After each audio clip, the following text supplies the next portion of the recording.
you're going to be hearing that Michelle Obama's, I guess her podcast with her brother, IMO or something like that, that it's been a bomb or it's bombed or nobody cares. It's not her podcast. It's her. Nobody cares about her. This is absolutely critical, very, very critical. There's no way around it other than to say this. So let's look at what this is all about. And I find it fascinating. It's about hubris, and it's about Michelle Obama, the former first lady, which apparently she doesn't really like or care that much about because she's always talking about how horrible it was. What she thought was a media darling, best-selling author that nobody that I know has ever purchased her book or read, or at least Amazon says. You know what I mean? Anyway. She's now entered the podcasting arena with her brother Craig, who, by the way, get a load of Craig. In a show titled IMO, in my opinion. And with this kind of a flashy rollout and this high-profile press coverage and everything. And the full weight of, I guess, Higher Ground, the Obama's media company, Higher Ground. They have a media company. Anyway, with that behind it, you think this podcast would be a runaway hit. This is the first lady. Everybody loves it. But instead, it has quickly become the butt of every podcast joke in America. And despite launching in early March with glowing headlines and media buzz and adulation, the results are it's a flop. An absolute total flop. And not just a little underwhelming, I mean a flop. Bad. Thud. We're talking Ambien in audio form levels of boring. I mean a snooze-fest. Soporific. Stultifying. Even with guests like Seth Rogen and Keke Palmer and you name it, the podcast has sputtered along like nothing. Like flat soda. I don't know whatever metaphor you want. According to Spotify, IMO is hovering around the 34th most listened to show. Not third, not even 13th, the 34th. And that's a participation ribbon. That's a congratulations. Thanks for coming. Not a victory lap. Anyway, Amy Poehler's podcast, Good Hang, which launched a month later with fewer episodes, is outperforming it dramatically. Think about that. Ranked second on Apple and third on Spotify. So let's face it. The audience has spoken, and they'd rather hang with Poehler than nap with Michelle and Craig. Now, Apple Podcasts ranks the Obama sibling duo at 19, trailing behind motivational guru Mel Robbins, and a bunch of other people I've never heard of. And of course, podcast godfather, the paterfamilias, Mr. Joe Rogan. Now, to say this is embarrassing for the woman who once commanded global stages is an understatement. This is like giving a TED Talk and realizing halfway through the room, or halfway through the show, that the room is filled with mannequins. It's horrid. Michelle and Craig started their podcast with an episode titled, You Should Start a Podcast with Your Sibling. Oh my God. The ribaldry. If only someone had stopped them. It's not that their chemistry is bad. That's not it. It's that it's astonishingly safe and sanitized and shockingly mundane and boring. It's the podcast version of plain toast or lint. It's nothing. It's anodyne. You keep listening hoping something's going to happen, and nothing ever does. It's brutal. It is absolutely brutal. In fact, I would suggest it could be used as an alternative to waterboarding, headphones and in any event.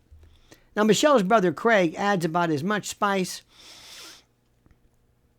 as vegetable broth. You know what I mean? Their conversations feel like the verbal equivalent of dishwater or something. It's nothing. Barely comforting, maybe, I don't know. But not something that you say, God, I got to hear what they have to say. And the second episode featuring, Issa Rae. I have no idea what this is. I'm never going to tell you I I don't even know if I'm pronouncing the name correctly. I don't know. Issa, I don't know. I don't know. Anyway, it was entitled "Some Friendships Need to Go Away." Some friendships need to go. It was ironically prophetic, and many listeners felt the same about hearing the particular podcast. So even the Obama's production muscle can't save it. Higher Ground, the same company behind award-winning films like Rustin and Leave the World Behind. I know. Poured its resources into IMO, yet the audience numbers are just staggeringly weak because nobody cares. Michelle's YouTube channel, where the podcast is also released, has about 67,000 subscribers. That's pretty good. And for perspective, Alex Cooper's Call Her Daddy boasts 1.2 million. And now, with all due respect, there are kids in the Philippines who unbox curling irons who get 1.2 million. And Joe Rogan, trying 19.6 million. And Jay Shetty, 3.9 million. I'm just saying, look, that's it. Look. If Charles Manson had a podcast, he'd get a lot of people to. Does that make it good or worthwhile? I'm not, but it wouldn't be boring. See, boring is a problem. Not the content. Are you bored by it? You're even Eleanor Roosevelt wasn't boring. I mean, Bess Truman. Well, maybe Bess Truman. Now, in the podcast world, Michelle Obama is a kind of a small fish in a tank of whales. I understand it, but you would think, by virtue of who she is, a story she could tell. Adding insult to injury, Barack Obama recently admitted he's in a deep deficit with Michelle. What the hell does that mean? Divorce rumors have been circulating, fueled by Obama's solo appearances at events like Jimmy Carter's funeral, President Trump's inauguration, while Michelle tries to hold the narrative together, whatever the hell the narrative is, with Instagram selfies and Valentine's Day love notes. Did you see that picture of her? Whew. Man, wow. Anyway, listeners can't help but sense the kind of the tension, especially when Michelle drops pointed remarks about how she never wanted Barack to run for office in the first place. Oh, that's great. Isn't that good? Doesn't that fill in the narrative? So in a desperate push to salvage momentum or something, the Obamas have trotted out an all-star lineup of guests, like Seth Rogen and wife Lauren, Dr. Laurie Santos, Keke Palmer, I guess, Jay Shetty. But even with those names, I don't know who they are. But I'm just reading the list of the people. They have a list of the people she had. I'm just reading. I don't know who they are. Anyway, the show, despite those powerhouse names, it lacks that essential spark. There's no controversy, no hot takes, no, did you hear that? No viral moments, no nothing. Just PC, politically correct, mindless, anodyne, vanilla banter. And the kind of advice you'd expect from your HR department's wellness newsletter. Nothing exactly, you know what I mean? Now, if the Obamas thought that they could create the, Joe Rogan of the left, well, this it ain't. I don't know if anybody could do that. IMO sounds more like a podcast designed by committee.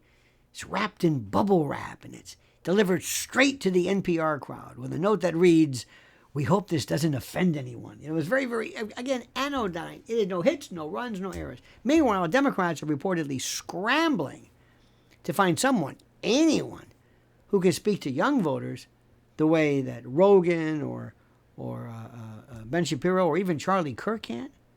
Let me give you a hint. It's not going to be the woman who once told school children to eat kale and exercise more. I'm just telling you. Not that that's not good advice, but. Now, this podcast, The Future, also raises a bigger question.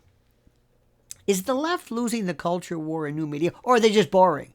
Where are the bold voices, the firebrands, the funny people, the risk takers? Kathy Griffin? Samantha Bee? Where? Because right now, all they've got is Michelle Obama telling stories about how Barack used to be late to dinner. It's riveting. Now, the Obamas have always leaned into their curated image, But in podcasting, you see, there's this thing called authenticity. You got to sort of maybe, like the person? You can't manufacture edge and controversy. You can't script soul. And IMO has none of it. It's less. Yes, we can, and more. Maybe later. I'm tired. I don't know what it is. I mean, it's really bad. So what's next for Michelle Obama? Well, maybe a cooking show and an ASMR channel. Maybe that might be good. Even that doesn't work because it's supposed to be meditative and calming. A tale, maybe. How about a tale or a line of inspirational potholders? Maybe she and Hillary Clinton can kind of mix, because Hillary wears those oven mitt clothes. So whatever it is, whatever this thing is, one thing is absolutely sure: IMO will go down as one of the most boring, mindlessly stultifying celebrity podcast launches in recent memory, if not history. A show so dull it makes C-SPAN book notes look like a Gigi Allen concert. American tuned in for a voice of inspiration or something and got a nap time audiobook. I'm serious.